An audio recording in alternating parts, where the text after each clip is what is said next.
Welcome back to Trial Lawyer Prep. I'm your host, Elizabeth Larrick, and this is part 2 of my conversation with Michelle Gessner about using AI to prepare and win her recent trial. If you haven't listened to episode 170 yet, pause right now and go grab that first. The link is in the show notes. We covered how Michelle used AI to build her courtroom visuals, how she prepped for a low-tech courthouse, and how focus groups helped her from the very beginning shape her entire strategy. Today, we're picking up where we left off. Before we jump in, a quick reminder. I send out 2 emails every month that trial lawyers actually want to read. One is my newsletter with case prep strategies, trial psychology, trial tactics, tips for witness prep. And the other is my focus group trends report, real data from real jury research happening right now. Both are free, and the link is in the show notes to join.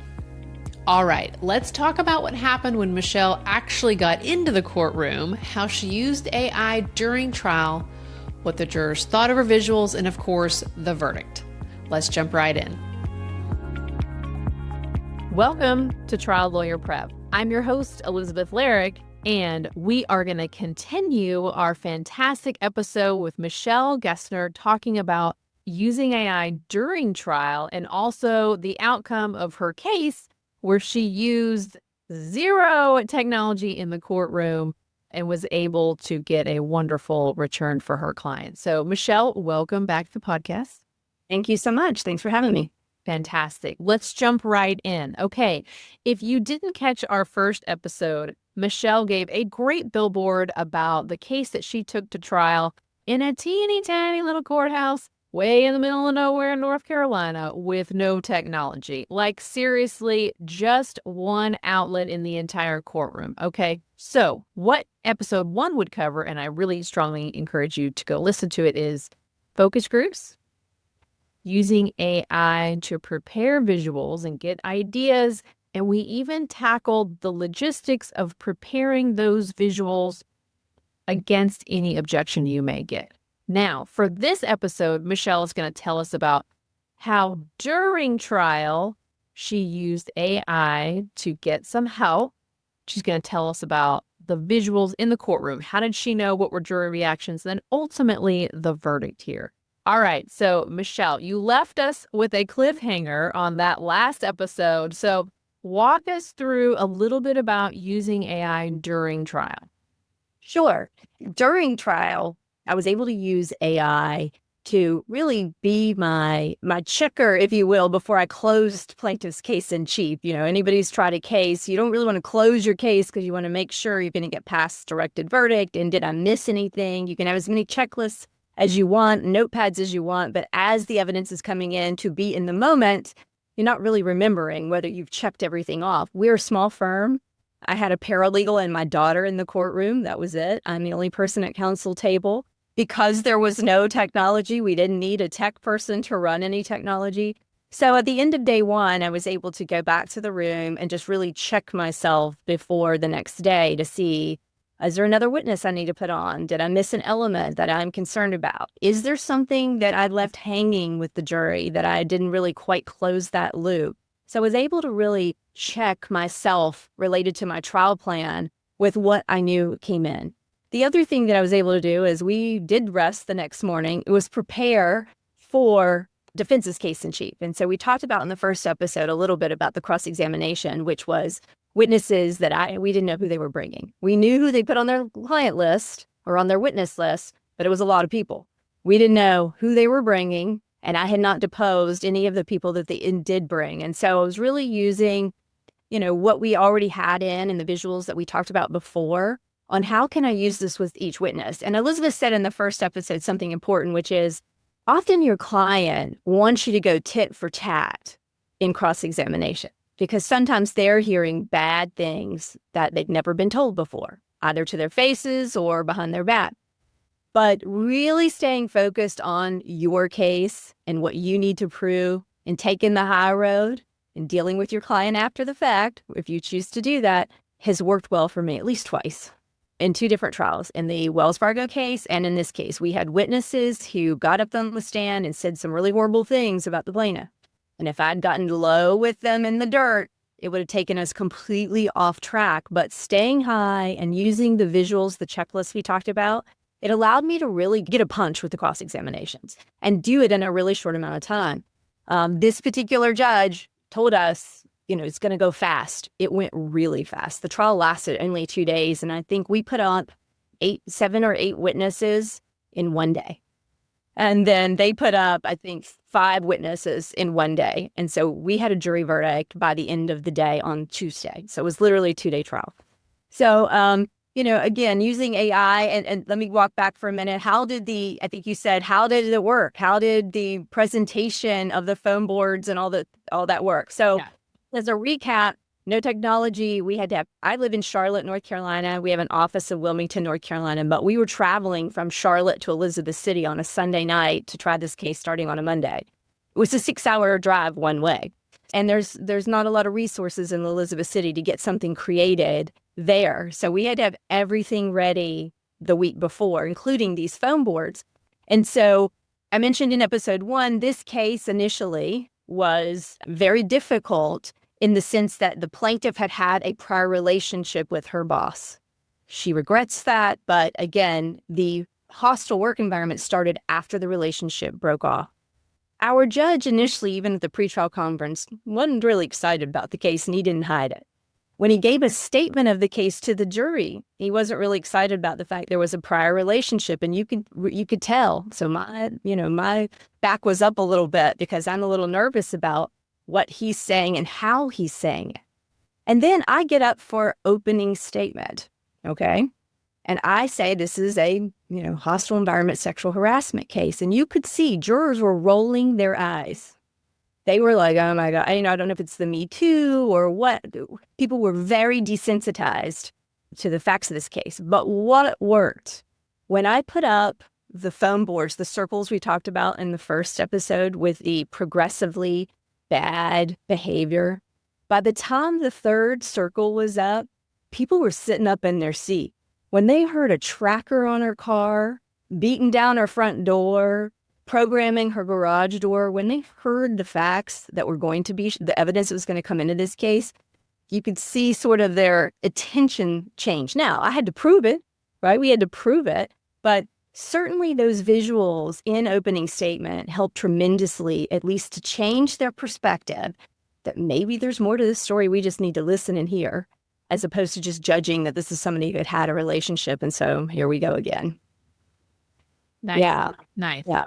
And I will also say, you did call the defendant boss in your case in chief. Yes. Yeah. This is still a very big, working with other lawyers, this is still a big contention point and big decision making for people who, there is this, well, what if they start doing their case in chief in my case? So walk us through just really quickly about that particular witness and why you chose to put him in your case. Sure. We didn't start with him. We started with a disinterested fact witness, somebody who had observed most of this bad behavior and had taken contemporaneous notes at the time and shared it with the government when she filed her EOC charge. So we put her on first to really set the stage. And then we called the owner of the business, the bad actor, as our 3rd witness. And a lot of our burden of proof really needed to come in through him. That's why we called him. But it also allowed me to prove up all the things in the circle. When I say the circles, I'm talking about what I talked about in episode 1, which was the progressive circles that we used to show the bad behavior. Again, how did I present it? 1 foam board at a time. We had them stacked up, and I had to rehearse this so they weren't falling off of the easels while I'm standing up there. So 1 foam board was the small circle. The next one had the small and the second larger one. The 3rd foam board had the 3rd. So we had, I had probably 10 foam boards for the entire trial. But calling him, my first thing I wanted to do was get out of his mouth an admission that everything that was on those circles he had admitted happened. He did. He admitted it happened during the depositions. And so, of course, their defense was, well, it wasn't quite to the extent to which he's making it out to be. But he couldn't deny that he put a tracker on a car. He couldn't deny that he kicked in the bathroom door, right? He couldn't deny some of the egregious things. Also, he's a business owner. And what we learned from focus groups that if you're going to hang a shingle and you're going to open your business and you're going to affect people's livelihood, you got to comply with the law. Small businesses don't get a pass. Otherwise, don't open up your business. And so, those were some of the things we knew jurors were going to potentially be thinking, but we were not able to check it off with any other witness. So the witness didn't own the business. She had no control over it. She was a fellow server at the business. The next witness was the bookkeeper. And again, she was there and she had witnessed, but it wasn't her business either. And so then the third witness was the owner. And again, most of the case came in through him. He was the longest witness that we had. I put on my witness, my plaintiff, last. And it did shorten their case in chief with him. They did put him back on the stand. So I got to cross-examine him again, which is always something I'm surprised the defendants do, because I get 2 bites then at the witness who we thought makes her case. Yeah. But he was the checklist I was mentioning in our episode 1 about the right way, wrong way, and things that you were expected to do as a business owner to make sure you comply with the law. I stood up and just had that in my hand and literally went one by one by one. And as he tried to explain, I just moved on to the next one. And the jury was really, watching his reaction, a little squirming in the seat. And so you could see, there were jurors who were with us after the first witness, but then the jurors really were with us after him. You could feel the courtroom change. I also think the judge wasn't convinced. And then when he saw the business owner on the stand, again, the judge doesn't really get a vote in the jury room, but it does help when your story, the evidence and the truth that you're having come in at trial really allows the court for the first time to see what actually happened as well. So it was really helpful. Good. Awesome. And just a sidebar, just real fast. When they put him back on the stand, did they try to combat your checklist in the direct that they had with him, or did they leave it alone? Left it alone. That was amazing to me. They left it alone. They did not come back. When they really hit on, we're a small business. We don't have a lot of employees. We service. Oh, and this is a really important thing. Don't let me forget for closing. So we service, a small town. Really didn't really get there, but kind of if you give us a big verdict against us, we're not going to be able to stay in business type of thing. We employ a lot of people. So that was sort of a double-edged sword for them. They employed about 40 people. And so if we got a business, we're not going to employ those 40 people.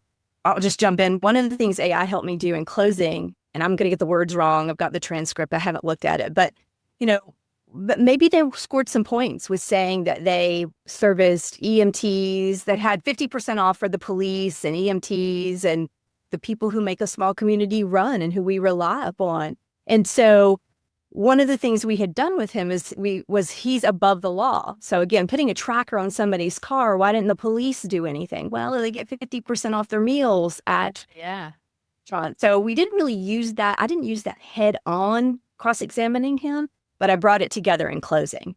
Again, why didn't the police do more? Why didn't the police protect her? Because she did go to the police at the time that he was kicking in her house, breaking in her house and putting a tracker on her car, and they didn't really do anything. So to answer your question, no, they did not try to counter that. They tried to counter sort of some of the bad facts that had come out by saying, here's who we are in this community.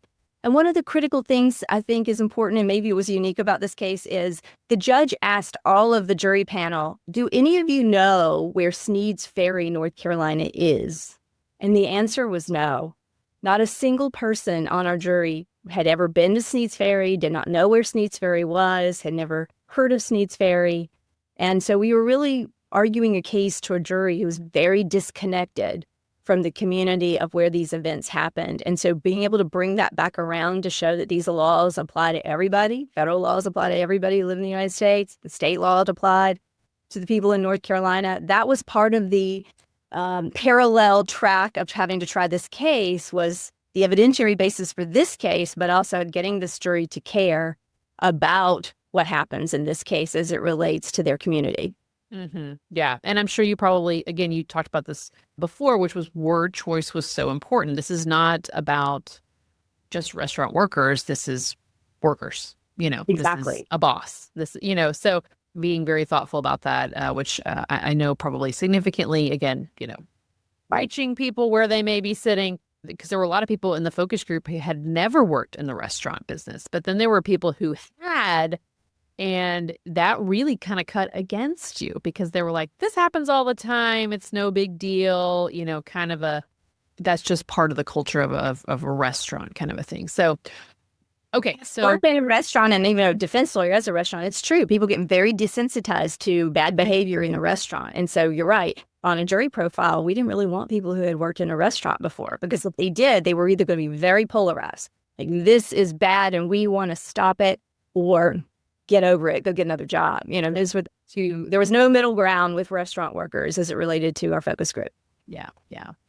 Okay, so what I want you did a fantastic job telling us how you use AI during, which again, I'm sure you followed all the ethical rules and just used things that were going to be in trial, that were going to be public record, and also probably a little bit of maybe the jury instructions. Again, there's nothing secretive about that. Okay, so then you talked about what was happening in the courtroom. Let's bring it home. Tell us about like creating the closing and then also delivering and then the verdict. Sure. So again, we didn't know, this particular judge did not go through our jury instructions in a charge conference. So we didn't know exactly which instructions he was going to read. He didn't tell us. He never told us. He just read what he read. We also didn't know which verdict form he was going to use, because there were competing verdict forms. So my daughter was with me. And so we took white paper and we wrote out the verdict form and the critical questions that we thought for sure he was going to put on the verdict form. So it was all in handwriting on flip chart page. Because if I'd printed a foam board and it was completely wrong, or there was a directed verdict on something, then I'm scratching it up. So we knew at least that we had survived Rule 50 and we were going to have the hostile work environment. And we had 2 wage and hour claims that we also had on the verdict form. But it was all handwritten. Same thing, we highlighted only the critical jury instructions that we knew that we wanted the jury to focus on when they got back in the jury room. Those were all handwritten on butcher paper as well. And so I go in the Western District of North Carolina, the court reads the instructions first, then you get up and give your closing statement. In the Eastern District, and now I tried a case in February of this year in the Middle District, they do it the other way around. You give your closing, then they read the jury instructions. So I come back thinking I didn't know this either. I come back thinking the instructions are going to be read, and I had a few minutes to collect my thoughts before I get up and give my closing. And my daughter was still working on the pad of paper in the back of the courtroom. And the judge says, the jury's with the plaintiff for closing. So I have to get up and give my closing argument, but we made it work.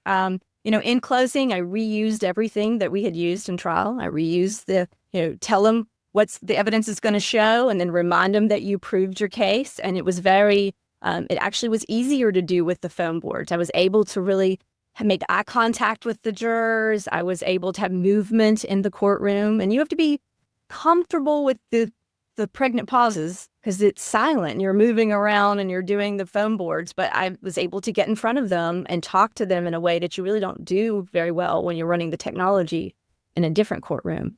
We was short, 20 minutes, maybe 25 minutes, and really focused on the evidence that they heard that was on the circles to prove it out, looked at the checklist, talked about the jury instructions that they were going to receive from the court, and the verdict form. And then I sat down. The rebuttal, I didn't have anything for rebuttal. I just kept it very short and really gave the argument just truly a true rebuttal in response to what I heard from defense counsel, which again, he gets up and says, this is a domestic case. We should not be in this courtroom. This is 2 people who are, basically married, who are having a dispute. And it was really easy to counter that because of the timing. Again, those circles showed the timing, and when things started was at the end of the relationship. And using what we learned from the focus groups, no means no. As adults, when I say I don't want to be in a relationship with you anymore, the expectation is that as adults, you can accept that. And so that was part of the thing. So anyhow, you asked about the verdict. The jury deliberated about 3 hours. We had 1 question, and we received a full verdict. We had asked for compensatory damages for her back, for emotional distress only. Okay, that's important. There were no back wages associated in this case. It was emotional distress only were her compensatory damages, and we had asked for punitive damages. The jury gave her $40,000, which is about 1 year's pay in emotional distress damages, and they gave her $60,000, 1.5 times of that 1 year's pay in punitive damages. And to get punitive damages in a venue where there's no connection whatsoever to these people, we were very proud of that. Again, very proud of that the jury understood that this type of behavior is not acceptable in the workplace, and they spoke loud and clear. Yes. Well, congratulations. I know that was one, a speed trial. People talk about, oh, we got to do a speed trial. This was a speed trial, and literally, writing out the jury instructions. The cliffhanger here is that when the judge did give the jury instructions, he read a completely different set of instructions, y'all. He didn't even go with what Michelle had or the other side gave. So the jury really understood what was happening. They understood what their purpose was. And I think that's a lot to your credit, Michelle, of getting it down on a level, whatever the instruction is, they understood what they needed to do. They didn't get tripped up on it. So again, congrats to that. I know that this case is on appeal. True? Yes, we've appealed. So defendants did not appeal. We have appealed because there were some claims. She had wage and hour claims that partly were denied on summary judgment. And in part, the judge decided during trial, he denied. Summary judgment was denied. Rule 50 was denied. We tried the wage claims to the jury, and then he chose not to have them on the verdict form and did not read instructions for the wage and hour claims. So we are on appeal.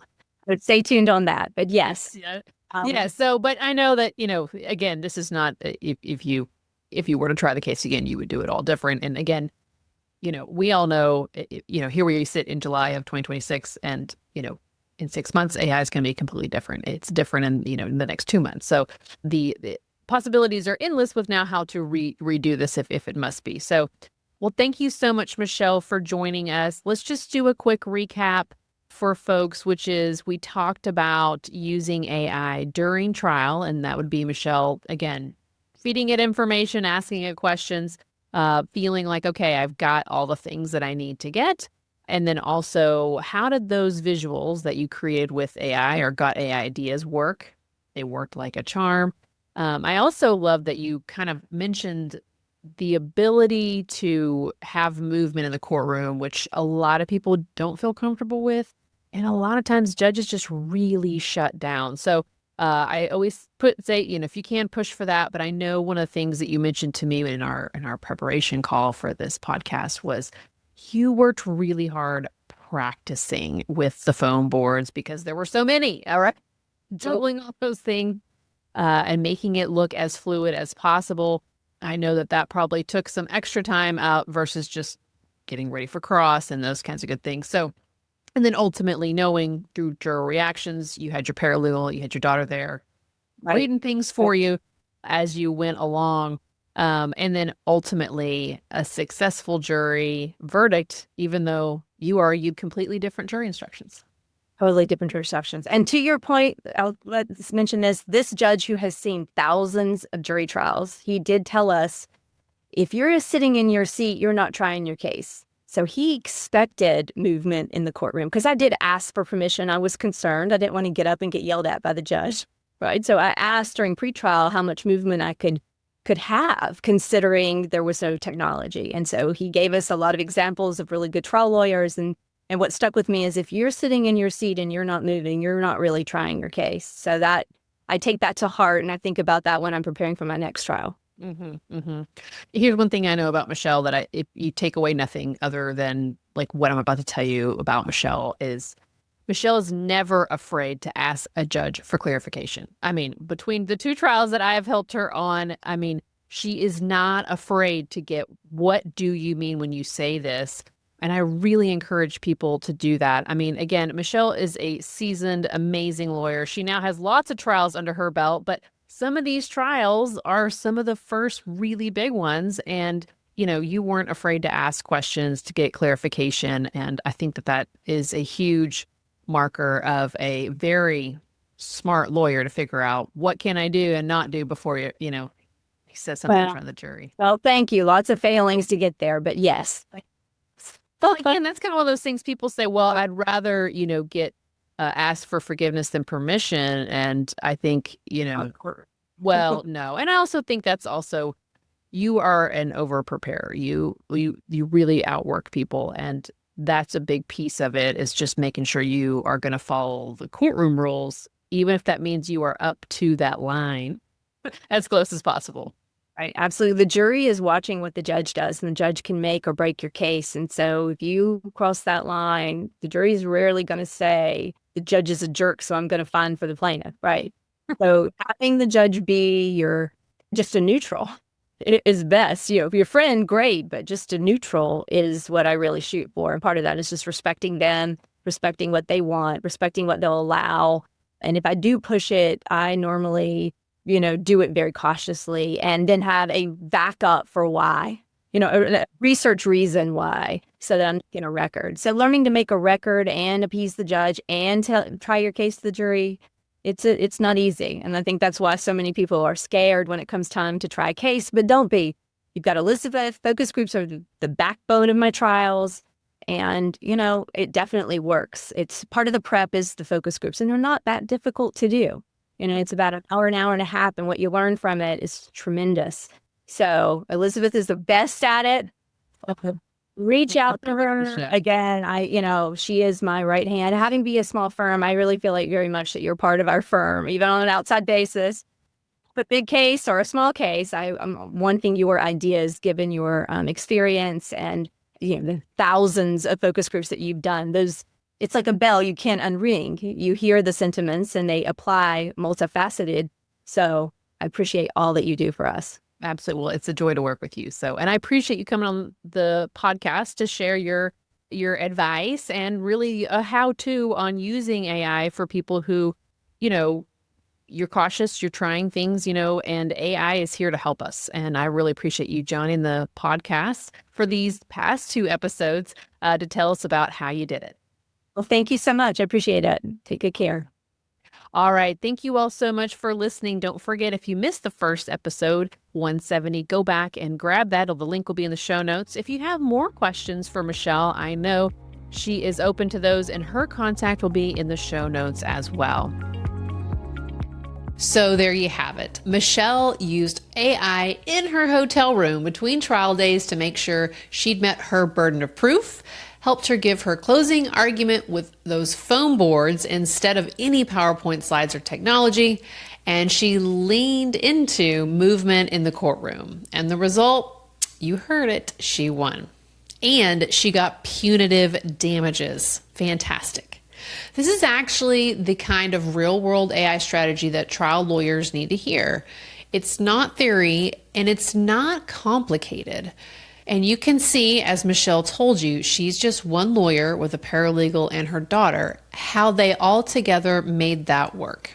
If you want more trial prep insights just like this every month, even with extra resources, make sure that you're on my email newsletter.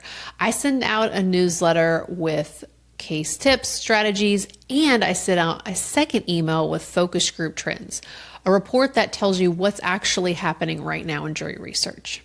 Both are free, and the link is in the show notes for you to join. Thank you for listening to Trial Lawyer Prep. I'm your host, Elizabeth Larrick, and keep on prepping to win.